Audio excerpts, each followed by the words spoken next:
හරි හැමෝටම ආයිබෝවන්. අද වීඩියෝ එක මට ගේන්න හිතුණා අතීත කාලේ.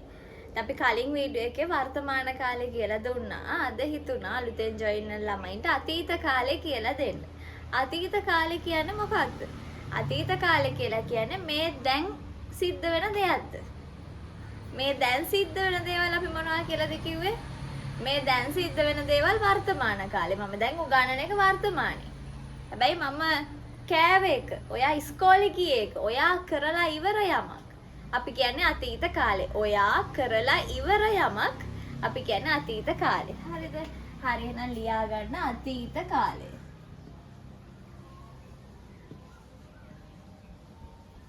අද වීඩියෝ එක අතීත කාලය.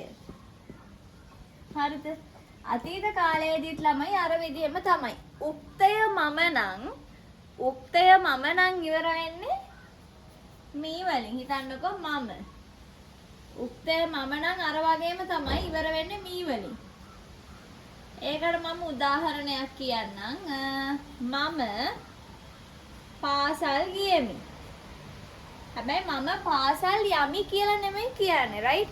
මම පාසල් යමි කියලා නෙමෙයි කියන්නේ, මම පාසල් ගියෙමි කියලා කියන්නේ. එතකොට ඇයි මම පාසල් ගියානේ නේ? දැන් නෙමෙයි, මම ඉස්කෝලේ ගිහින් ඉවරයි. ගියා කියන්නේ ටීචර් මම ඉස්කෝලේ ගියා අතීතේ. මම ටීචර් මම කෑවා. ටීචර් මම සරුංගල් හැදුවා. කරලා ඉවරයි. එතකොට මම පාසල් ගියෙමි.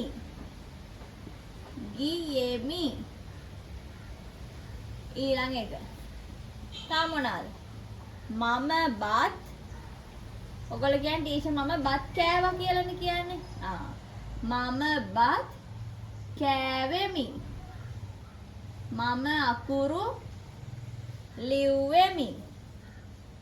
මම සරුංගල් හැදුවෙමි. ඒ කියන්නේ කරලා ඉවරයි. දැක්කද? හැදුවෙමි, කෙරුවෙමි, නැටුවෙමි, ඔය වගේ ඒවා. දැන් මම තුනක් ලිව්වා උදාහරණ. ඕගොල්ලෝ අර වර්තමාන කාලයකේ වගේම හිතලා මේකෙන් වාක්‍ය 5ක් හදන්න ඕනේ. දැන් මේ තුන ලියලා ඕගොල්ලෝ හිතලා වාක්‍ය 5ක් මම දාලා. මම නම් මේ වලින් ඉවර කරලා.